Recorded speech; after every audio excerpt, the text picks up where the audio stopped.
दोस्तों बहुत बहुत स्वागत करता हूं आप सभी का। दिल्ली चुनाव खत्म हो गया, अब उत्तराखंड, पंजाब, बिहार चुनाव की बारी है। बहुजन समाज ने बिहार में भी चुनाव लड़ने का ऐलान कर दिया। आप लोगों की खबर सुनी ली होगी, गठबंधन नहीं किया जाएगा। आज हम मौजूद हैं दिल्ली के तेज तर्रार नेता, बीएसपी नेता, एडवोकेट सुजीत सम्राट जी के पास, जिन्होंने दिल्ली चुनाव में बड़ी महत्वपूर्ण भूमिका निभाई थी। जानेंगे चुनाव में क्या हुआ था, अब क्या रणनीति है बीएसपी की। सर बहुत स्वागत आपका। बहुत बहुत धन्यवाद आपका। दिल्ली चुनाव को लेकर लोग चर्चा कर रहे हैं, विश्लेषण कर रहे हैं, आप कैसे देख रहे हैं जो नतीजे आए सर? दिल्ली चुनाव का नतीजा 8 तारीख को आ चुका है। जी जी। बीजेपी की सरकार बन चुकी है, आम आदमी पार्टी और सारी पार्टियां हार चुकी हैं। देखिए, ऐसा है, दिल्ली के अंदर जो लोग रहते हैं वो जानते हैं कि वोटिंग पैटर्न क्या है। बहुजन समाज पार्टी ने मेहनत करी, बहुजन समाज पार्टी ने लोगों को बताने का काम किया, मुद्दों को बताने का काम किया कि आपके बच्चों के मुद्दे क्या हैं, इस दिल्ली के अंदर मुद्दे क्या हैं। लोगों ने जो भी जनादेश दिया है उसको स्वीकार करना चाहिए और मेहनत करनी चाहिए। हमारा काम है लोगों को जगाना, जागरूक करना। डेमोक्रेसी में हर पार्टी अपनी मेहनत करती है, रणनीति बनाती है और जो लोग हैं उन लोगों को कन्विंस करने की कोशिश करती है और जो कन्विंस करके ले जाता है वो जीत जाता है। पर मुझे जहाँ तक लगता है, मुझे लगता है कि दिल्ली के चुनाव में घपलाबाजी हुआ है, ईवीएम में गड़बड़ कराई है कुछ ना कुछ इन्होंने। क्योंकि ऐसा तो किसी भी दिल्ली वासी से अगर आप इंटरव्यू लेंगे तो कोई भी नहीं कहेगा कि बीजेपी जीत जाएगी। बीजेपी 48 सीट निकाल के ले जाना अपने आप में कहीं ना कहीं संदेह को जन्म देती है और ईवीएम का कुछ ना कुछ घोटाला इन्होंने किया है। लेकिन सिर्फ बयान देने से तो काम नहीं चलेगा ना, आप लोगों को सबूत देना पड़ेगा। देखिए, बहुजन समाज पार्टी ने सबसे पहले ईवीएम पर सवाल निशान लगाया था। बहन जी ने सबसे पहले कहा था कि ईवीएम में टैंपरिंग हो सकती है, मशीन है, मशीन में चालाकी से कुछ भी किया जा सकता है, उसके अंदर मैनिपुलेशन की जा सकती है। वो तो ठीक है, लेकिन एक मिनट, चीज़ है जो दिल्ली चुनाव है उसको लेकर बहन जी ने अभी कोई रिएक्शन नहीं दिया, आपने देखा होगा। दे देंगी बहन जी, ये समीक्षा कर रही हैं। बहन जी समीक्षा कर रही हैं और समीक्षा हमारी चल रही हैं कि भाई जो हमारा वोटर है, जो माननीय काशीराम साहब ने तैयार किया था, जो बाबा साहब डॉक्टर अम्बेडकर ने जिनके लिए कुर्बानी दी, आखिर वो पार्टी को छोड़कर दूसरी जगह क्यों जा रहा है? ऐसी कौन सा लालच है जो अपने महापुरुषों की विचारधारा को भी ख़त्म करने के लिए तैयार हो रहा है? जो बाबा साहब डॉक्टर अम्बेडकर की कुर्बानी वाली जो पार्टी है, बहुजन समाज पार्टी, उसको भी ख़त्म करने के लिए तैयार हो रहा है। ऐसा कौन सा लालच दे रहे हैं या ऐसा कौन सा गुस्सा है उन लोगों के अंदर कि माननीय काशीराम साहब की मेहनत को, जो मेहनत द्वारा जो घर बनाया गया था, उसको ख़त्म करने के लिए लगे हुए हैं? ये तो आप बताएंगे, आप लोग पार्टी में हैं, पार्टी से लोग जा रहे हैं, कम लोग आ रहे हैं। हम लोग पार्टी के पदाधिकारी हैं, सब लोग पदाधिकारी, बहुत सारे लोग हैं, मगर वो भी तो समाज के तो लोग हैं, हम समाज में भी तो रहते ना। जी जी। हम तो बाबा साहब डॉक्टर अम्बेडकर, माननीय काशीराम साहब का एहसान मानते हैं कि उन्होंने हमारे लिए किया और आज हम यहाँ बैठे हुए हैं। तो वो ताउम्र उनका हम एहसान उतारने में लगे रहेंगे और उनके बताए हुए रास्ते पर चलने का एक कमी लोग महसूस कर रहे हैं कि जो लोगों को मैं आपके चैनल के माध्यम से पूछना चाहता हूँ कि ऐसा क्या हो गया लोगों में, ऐसी कौन सी नाराजगी है कि अपनी विरासत को तुम खत्म करने लगे हुए हो, बाबा साहब डॉक्टर अम्बेडकर की सोच को खत्म करने में लगे हुए हो, माननीय काशीराम साहब की मेहनत को खत्म करने लगे हो, बहन कुमारी मायावती जी की जो मेहनत है, उनका संघर्ष है, उसको खत्म करने में लगे हो। एक मिनट, एक कोट करूंगा बयान। रतन लाल जी ने भी कहा है कि अगर कांशीराम जी के विचारधारा पर किसी ने पहला हमला किया तो वो बहन जी हैं, बहुजन को सर्वजन कर दिया। ये बयान मैं कोट कर रहा हूँ। देखिए, देखते हैं, ये तो बेकार की बात है और इन बातों का जवाब क्या देना है। बहुजन समाज पार्टी एक राजनीतिक पार्टी है और डेमोक्रेसी में सभी लोगों का स्वागत करना चाहिए। आप राजनीति में अगर आप आम आदमी पार्टी को देखेंगे, आप बीजेपी को देखेंगे, कांग्रेस को देखेंगे, वो भी सभी की बात करते हैं। हमारी विचारधारा अम्बेडकर विचारधारा है।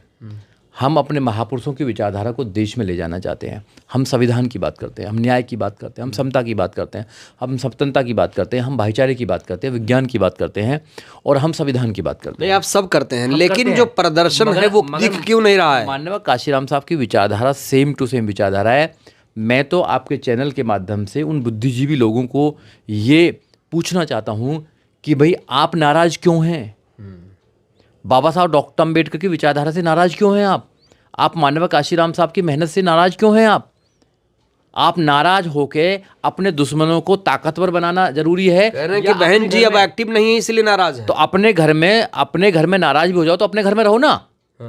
आप अपने घर को ख़त्म करना चाहते हो, अपने घर की बुराई करते हो, बहुजन समाज पार्टी की बुराई करते हो, बहन जी की बुराई करते हो और लोगों को भ्रमित करने का काम करते हो। ये आपने कहा अपना घर, ये सही, ये कहाँ का है? अपना घर, अगर अपना आप घर लोग- कौन सा घर? देखिए, अपना घर बहुजन समाज पार्टी अपना घर है। बहुजन समाज पार्टी ही देश में बहुजनों की पार्टी है, बाबा साहब डॉक्टर अम्बेडकर के विचारों की पार्टी है, हमारे महापुरुषों के विचारधारा की पार्टी है। जो बाबा साहब डॉक्टर अम्बेडकर का आइडिया ऑफ इंडिया है उसको स्थापित अगर कोई कर सकता है तो बहुजन समाज पार्टी कर सकती है। इस देश में समतावादी, समानतावादी, न्यायवादी, भाईचारेवादी अगर कोई सरकार बन सकती है तो बहुजन समाज पार्टी बन सकती है। इस देश में संविधान को अक्षर से लागू कोई कर सकता है तो बहुजन समाज पार्टी कर सकती है। इस देश में free education, one nation one education का कॉन्सेप्ट अगर स्थापित कर सकती है तो बहुजन समाज पार्टी कर सकती है। इस देश में अगर देश के वंचित समाज को न्याय कोई दिला सकता है तो बहुजन समाज पार्टी दिला सकती है। नहीं तो तीनों पार्टी जितनी भी है, कांग्रेस है, बीजेपी, आम आदमी पार्टी,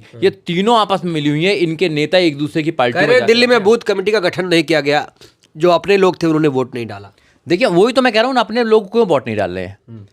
ये तो अपने लोगों को भी सोचना चाहिए ना कि हम क्यों वोट नहीं डाल रहे हैं। आप या तो लालच में आ रहे हैं, या आप बाबा साहब डॉक्टर अम्बेडकर, मानव काशीराम, बहन जी की कुर्बानी को भूल चुके हैं, या आपके अंदर जो एक राजा बनने की चाह थी वो खत्म हो चुकी है। जो बाबा साहब डॉक्टर अम्बेडकर ने कहा कि अपनी दीवारों पर जाकर लिख दो तुम्हें इस देश का शासक बनना है, या तो आप भूल चुके हैं, आपको फिर दोबारा गुलामी करने की आदत पड़ चुकी है। देखिए एक बात बता आप दूं, फिर हरिजन और दरिजन हो गए। सुनिए, आप एक बात बताइए, जिस तरीके से बीजेपी ने, आम आदमी पार्टी ने दिल्ली में चुनाव लड़ा, क्या दिल पे हाथ रखकर आप ये बोल सकते हैं कि बीएसपी ने उसी तरीके से चुनाव लड़ा? देखिए, हर मोहल्ले को गुलजार कर दिया, रोड शो किया, रैली की, ये सब क्यों नहीं करते आप लोग? देखिए, ऐसा है, बीजेपी, आम आदमी पार्टी, कांग्रेस धन्ना सेठों की पार्टी है। हाँ। उन पर बहुत पैसा है, ठीक है, सत्ता में है, वो धन्ना सेठ उनको सपोर्ट करते हैं। हमारी पार्टी को तो हमारे वर्कर के द्वारा सहयोग करके ही चलाया जाता है। वो वोटर्स को इन्फ्लुएंस करते हैं, वो वोटर को लालच देकर अपनी तरफ भी पक्ष में करने काम करते हैं कि अब कोई 2,500 दे रहा है, कोई 3,000 दे रहा है, वोटर की कीमत लगा रहे हैं वो लोग। उनको अधिकार नहीं देंगे वोटर को। आप कहते हैं एक वोट एक नोट, वहां तो नोट भी ले रहे हैं वो लोग, वोट भी ले रहे हैं। देखिए, नोट दे के वोट ले आपको रहे हैं। समझना पड़ेगा, बहुजन समाज पार्टी जो हमारे गरीब कार्यकर्ता हैं उनके सहयोग से चलती है, धन्ना सेठों के सहयोग से नहीं चलती है। हम एक विचारधारा को आगे ले जाना चाहते हैं। बहुजन समाज पार्टी राजनीतिक पार्टी के साथ साथ में सामाजिक परिवर्तन, आर्थिक मुक्ति का आंदोलन है। जो बुद्धिजीव लोग सवाल निशान लगाते हैं, सवाल उठाने का काम करते हैं, उनसे मैं कहना चाहता हूँ कि आप लोग सवाल तो बहुत उठाते हैं, मगर आप सही करने के लिए क्यों नहीं आते हो? आप सही करने के लिए आइए। दूसरी पार्टी को आप सही तो बहन जी ही कर सकती है, कहते हैं। ऐसा कुछ नहीं है, एक आदमी के बस की कुछ नहीं है। बहन जी जब भी ताकतवर हैं जब समाज उनको वोट देगा। अगर समाज वोट ही नहीं देगा तो बहन जी कहाँ से ताकतवर होंगी? आपने बहन कुमारी मायावती को, जो सबसे देश में सबसे ताकतवर नेता हैं, जो 4 बार मुख्यमंत्री रही उत्तर प्रदेश की, जिन्होंने स्थापित किया है शासन, प्रशासन, अनुशासन, जिन्होंने एजुकेशन फ्री करी है, जिन्होंने गुंडों की नाक में नकेल डालने का काम किया है, तुमने उनको कमजोर कर दिया। कमजोर कर दिया कि कमजोर हो गई, ये बताइए। कमजोर, अरे वोट अगर देंगे तो राजा बन जाएगा ना। जिसको वोट देंगे वो राजा बन जाएगा। केजरीवाल 11 साल तक यहाँ राज करते रहे, क्यों? क्योंकि लोगों ने वोट दिया और लोगों ने अब हरा दिया उनको, लोगों ने हरा दिया ना। तो अगर तुम वोट ही नहीं दोगे अपने नेता को, अगर अपने नेता को मजबूत ही नहीं करोगे तो नेता कहां से मजबूत होएगा? यानी आप लोग इसलिए बाहर नहीं निकलते क्योंकि पैसे नहीं, आप ये कह रहे हैं? देखिए, इतना जो बड़ा प्रचार करते हैं वो पैसे से प्रचार होता है। ये होर्डिंग लगते हैं, 1-1 लाख रुपए का एक होर्डिंग है। हमारे पास कहाँ होर्डिंग है? इन्होंने 1000-1000 होर्डिंग लगा रखे हैं। ये जो मीडिया को मैनेज करते हैं, हज़ारों करोड़ों रुपए देते हैं, हमारे पास कहाँ पैसा है? ये जो कार्यकर्ताओं को खरीदने का काम करते हैं, हमारे पास कहाँ पैसा है? ये जो बाद में शराब बांटने का काम करते हैं, पैसे बांटने का काम करते हैं, ये कहाँ है हमारे पास पैसा? ये तो डेमोक्रेसी को, जो मानव काशीराम साहब ने कहा है कि वोटों वाला जीतेगा, नोटों वाला हारेगा, इन्होंने उल्टा कर दिया। अब नोटों वाला जीत रहा है, वोटों वाला हार रहा है। मानव काशीराम साहब ने एक नारा और दिया था, वोट हमारा राज तुम्हारा, नहीं चलेगा नहीं चलेगा। ये हमारी समझ में क्यों नहीं आता है? अगर वोट हमारा तो हमारे लोगों के लिए जाना चाहिए, हमारी विचारधारा के लिए जाना चाहिए, 2012 के लिए जाना चाहिए। क्या वो लोग आपको वोट देते हैं क्या? ये सवाल करिए। आप सवाल तो बहुत उठाते हैं। इस देश में अगर जो और समाज के लोग हैं वो बहुजन समाज को केवल जब ही वोट देते हैं जब उनका या तो कोई आदमी लड़ रहा होगा। अब तो ऐसा हो रहा है कि दिल्ली में तो उनका आदमी भी लड़ा, जब भी नहीं दे रहे हैं। त्रिनगर से गर्ग साहब लड़ रहे थे जी। अब उनको मात्र 600-700 वोट मिली हैं। बनिया समाज ने वोट ही नहीं दिया। क्यों नहीं दिया? क्योंकि वो अपनी पार्टी को, बीजेपी को लेके आना चाहता है। उन्होंने केजरीवाल को वोट नहीं दिया, उन्होंने बनिया समाज ने, बनिया समाज ने केजरीवाल को वोट नहीं दिया। क्योंकि आप एक समाज को टारगेट करेंगे। मैं एक समाज को टारगेट नहीं कर रहा हूँ, क्योंकि वो कहते हैं कि मैं बनिया का बेटा हूँ, मैं बिजनेस करना जानता हूँ। उन्होंने स्टार्ट किया था, उन्होंने राजनीति को बिजनेस बनाने का काम किया था केजरीवाल ने, और केजरीवाल का समाज केजरीवाल को वोट ही नहीं देता है। अगर केजरीवाल को कोई वोट दे रहा है तो दलित दे रहे हैं या मुस्लिम दे रहे हैं। बहन जी का समाज बहन जी के साथ है। देखिए, बिल्कुल होना चाहिए, बिल्कुल जो समझदार लोग हैं, जिनके अंदर बाबा साहब डॉक्टर अम्बेडकर की विचारधारा कूट कूट कर भरी हुई है, जो बाबा साहब डॉक्टर अम्बेडकर की जो उनकी सेक्रीफाइस है उसको मानते हैं, जो माननीय काशीराम साहब को अपना आदर्श मानते हैं, जो बहन जी के संघर्ष को जानते हैं, वो लोग तो जुड़े हुए हैं आज भी और हमेशा जुड़े रहेंगे। जो लोग लालच में कहीं चले जाते हैं, नाराज़ हो गए हैं, जो लोग अपनी पर्सनल खुंदक निकाल रहे हैं, उन लोगों का मैं कह नहीं सकता हूं। मैं तो आपके चैनल के माध्यम से देश के लोगों को, बहुजन समाज को केवल यही कहना चाहता हूं कि जहां पर आप वोट देकर ये कहना चाहते हैं कि उनको जिताकर तुम्हारे काम कर देंगे, कुछ काम होने वाला नहीं है। आप फुटबॉल की तरह यूज हो रहे हैं। 11 साल केजरीवाल आपको यूज करेंगे, अब तुम्हें कांग्रेस बीजेपी यूज करेगी, फिर तुम कांग्रेस को जिता दोगे, फिर किसी और पार्टी को जिता दोगे, ऐसे ही सदियां निकल जाएंगी। बिहार पहुंच गए आप लोग, तुम गुमाल बिहार पहुंच गया, गुलाम बन जाओगे। बिहार पहुंच गए, 243 सीटों पर चुनाव लड़ रहे हैं। देखिए, बहुजन समाज पार्टी पूरे देश में हर प्रदेश में लड़ती है, क्योंकि Bahujan Samaj party national level की पार्टी है। बहुजन समाज पार्टी का जो काडर है वो पूरे देश के अंदर है, तो हर राज्य में जहां भी चुनाव होंगे बहुजन समाज पार्टी लड़ेगी।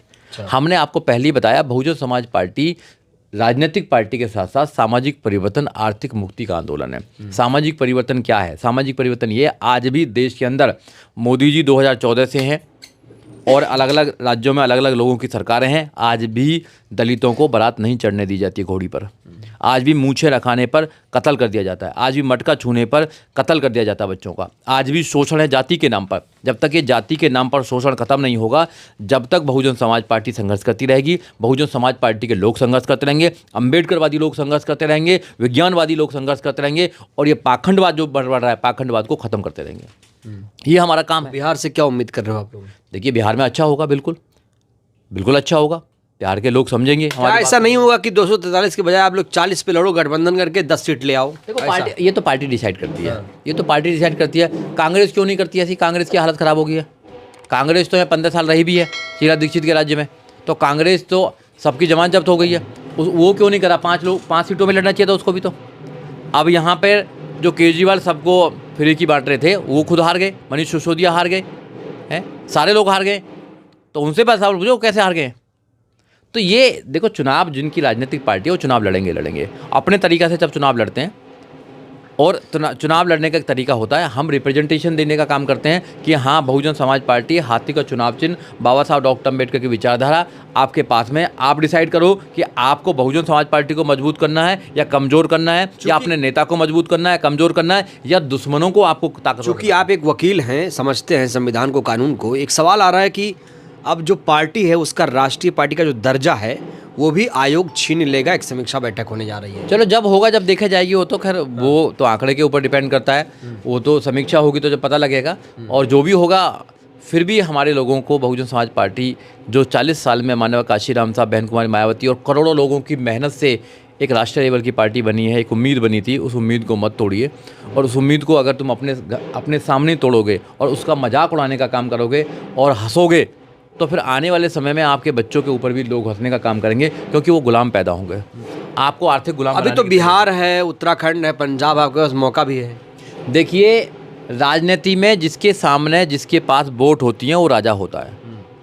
राजनीति में सीधा सा फार्मूला है, और माननीय काशीराम से कहा, वोट हमारा, राज तुम्हारा नहीं चलेगा, नहीं चलेगा। इसलिए बहुजन समाज के लोगों को सोचना चाहिए कि बहुजन समाज पार्टी को ये मजबूत करना चाहिए। अगर बहुजन समाज पार्टी मजबूत होगी तो आपकी बातों को रखा जाएगा, आपके अधिकारों को सुरक्षित करा जाएगा, और जो संविधान में आपको गारंटी दी गई है उनको अक्षर से लागू किया जाएगा। समाज, एक मिनट, बहुजन समाज ये चाहता है, मैं कमेंट देख, बीजेपी, आरएसएस, कांग्रेस पार्टी और अन्य पार्टियों को जिताने का काम करेंगे, तो उनसे उम्मीद मत करना कि वो बाबा साहब डॉक्टर अम्बेडकर के विचारों का भारत बनाएंगे, या जो बाबा साहब डॉक्टर अम्बेडकर का आइडिया ऑफ इंडिया उसको स्थापित करेंगे। लोगों की डिमांड है कि बहन जी बस आ जाए, रैलियां करती रहें, हम उनको चुनेंगे। यही एक थोड़ी सी नाराजगी दिख रही है। नहीं, इतनी बहन जी नहीं आती है। माननीय काशीराम साहब ने क्या कहा है? माननीय काशीराम साहब ने कहा है कि जब तुम्हारे घर पर हाथी आए तो समझ लेना काशीराम आया है। उन्होंने तो काशीराम साहब की बात भी नहीं मानी, उन्होंने तो बाबा साहब डॉक्टर अम्बेडकर की बात नहीं। जिन बाबा साहब डॉक्टर अम्बेडकर ने अपने 4 बच्चों की कुर्बानी दी और सब कुछ त्याग कर हमको संविधान दिया और संविधान के अंदर वोटिंग का अधिकार दिया, जिस वोटिंग के अधिकार को बाबा साहब डॉक्टर अम्बेडकर लंदन से लड़कर आए थे, अरे आप बाबा साहब डॉक्टर अम्बेडकर के नाम पर ही दे दीजिए। और तो फर्जी बाबा साहब क्यों दे सवाल है क्यों? अरे भैया इसलिए दे दीजिए क्योंकि बहुजन समाज पार्टी आएगी तो 2007 से लेकर 2012 तक आपके पास एग्जाम्पल है। जब बहुजन समाज पार्टी सत्ता में आई तो बहुजन समाज पार्टी ने बाबा साहब डॉक्टर अम्बेडकर का आइडिया ऑफ इंडिया को स्थापित करने का काम किया। युद्ध में लड़ना पड़ेगा, युद्ध में लड़ना क्या है? देखिए युद्ध में आज प्रचार नहीं करेंगे, होर्डिंग नहीं लगाएंगे, आज तलवारों की लड़ाई नहीं है, आज वोटिंग की लड़ाई है। वोट डालने में कौन सा युद्ध करना है? अरे वोट तो डालनी है। आप वोट दूसरे लोगों को नहीं डालते क्या? आप वोट दूसरे लोगों को डाल लेना, अपने आप को डालिए। अरे हाथी का इतना बड़ा हाथी है, पंजा जरा सा है, फूल बहुत जरा सा है, झाड़ू बहुत जरा सी है, हाथी तो इतना बड़ा है, हाथी दिखाई नहीं देता। मगर इनकी आंखों में मोतियाबिंद हो गया है, वो दिखाई नहीं देता। अब आप वोटर को ही दोष देंगे? मैं वोटर को दोष नहीं दे रहा हूँ, मैं उन लोगों को दोष दे रहा हूँ जो इस देश में केवल बीजेपी को हराना चाहते हैं, दूसरी पार्टी को जिताना चाहते हैं। अरे कौन हारेगा कौन जीतेगा हमें क्या लेना देना भाई? हम कब जीतेंगे, हमारी विचारधारा कब जीतेगी, इस पर सोच पे लाना है आपको। आखिरी सवाल, क्या उम्मीद करते हो भविष्य क्या है बीएसपी का आगे चुनाव में 27 तक आप क्या देख रहे हो अभी? देखिए भविष्य तो देश की जनता पर निर्धारित करता है। देश की जनता अगर माननीय काशीराम साहब, बाबा साहब डॉक्टर अम्बेडकर महापुरुषों के बलिदान को अगर समझने का काम करेगा, खासकर बहुजन समाज, तो बहुजन समाज पार्टी फिर सत्ता में आएगी। और अगर नाराज ही बैठे रहोगे तो कोई भी आ जाए, कोई भी नेता बन जाए, फिर क्या होगा? नाराजगी की वजह क्या है? नाराजगी की वजह तो हम ढूंढना चाहते हैं क्या नाराजगी की वजह, मगर लोग वैसे ही नाराज हैं। लोग क्या ऐसा लगता है कि कुछ चेंज करना चाहते हैं, क्या करना चाहते हैं? बहन जी हमारे मोहल्ले में आए, शहर में आए, दीदार कराएं, बहन जी उस दर्शन हो बहन जी। देखो एक उम्र का भी तकाजा होता है। बहन जी की उम्र भी बहुत ज़्यादा है, फिर बहन जी को Z+ सिक्योरिटी मिली हुई है। सिक्योरिटी के भी अपने कुछ पैमाने होते हैं, गाइडलाइंस होती हैं, आने जाने में बहुत सारी चीज़ें होती हैं, दिक्कत होती हैं, लोगों को समझना चाहिए। बहन जी की पार्टी आपके घर पर आ रही है, बहन जी की पार्टी का चुनाव चिन्ह हाथी आपके घर पर आ रहा है, बहन जी के कार्यकर्ता नहीं, दिल्ली में कहाँ? दिल्ली, एक मिनट, दिल्ली में दिल्ली के जो पदाधिकारी हैं, जो नेता हैं, उन लोगों की क्या वाकई ईमानदारी से मेहनत की आप ये कह रहे हैं? नहीं, देखो जितनी भी उनकी क्षमता थी उस ईमानदारी से काम किया है, ऐसा नहीं, ये नहीं करेंगे। तो लोग जितनी भी क्षमता होती है, जितने भी संसाधन होते हैं, उसके अकॉर्डिंग काम किया है। जब संसाधन ही नहीं है, पैदल चल रहे हैं, बिना हथियारों के युद्ध लड़ रहे हैं, तो फिर तो उसमें तो कोई हम कुछ कह नहीं सकते हैं। जितनी भी हमारी क्षमता थी उससे काम किया गया। यानी आप 10 out of 10 दे रहे हो मेहनत पे? 10 out of 10 तो मैं नहीं दे रहा हूँ, मेहनत और ज़्यादा की जा सकती थी, और ज़्यादा लोगों को इस्तेमाल किया जा सकता था, लोगों को प्लानिंग बनाई जा सकती थी। शायद उसकी कमियाँ हैं, वो अब दूर करेंगे उन कमियों को, और समय समय पर प्लानिंग को चेंज करते रहना चाहिए। और जो लोग अच्छे लोग हैं उनको इन्वाइट करना चाहिए, समाज के लोगों को भी इन्वाइट करना चाहिए, और नए लोगों को मौका देना चाहिए। जब तक नए लोगों को मौका नहीं देंगे, जब तक बात बनने वाली नहीं है। जो लंबे समय से पदों पर बैठे हुए हैं उनको भी सोचना चाहिए कि लंबे समय से पदों पर बैठकर आप क्या कर रहे हैं। आपको जनता नहीं मान रही है, आपको जनता नहीं पसंद कर रही है, तो उसको भी आप चेंज करने की कोशिश कीजिए और दूसरे लोगों को भी मौका दीजिए। चलिए, बहुत बहुत धन्यवाद। तो ये बीएसपी के युवा नेता एडवोकेट सुजीत सम्राट जी, इन्होंने साफ तौर से बता दिया है कि हम मेहनत कर रहे हैं, लेकिन जो कुछ लोग हैं वो घर वापसी नहीं कर रहे हैं। लेकिन अब उम्मीद की जा रही है कि घर वापसी होगी और बहुजन समाज का जो अपनी आइडियोलॉजी है उसे लोग स्वीकार करेंगे आगे, और जहां बहुजन समाज पार्टी थी वहीं एक बार फिर से पहुंच जाएगी। इस वीडियो में इतना ही, प्रतिक्रिया दीजिएगा। बहुत बहुत धन्यवाद।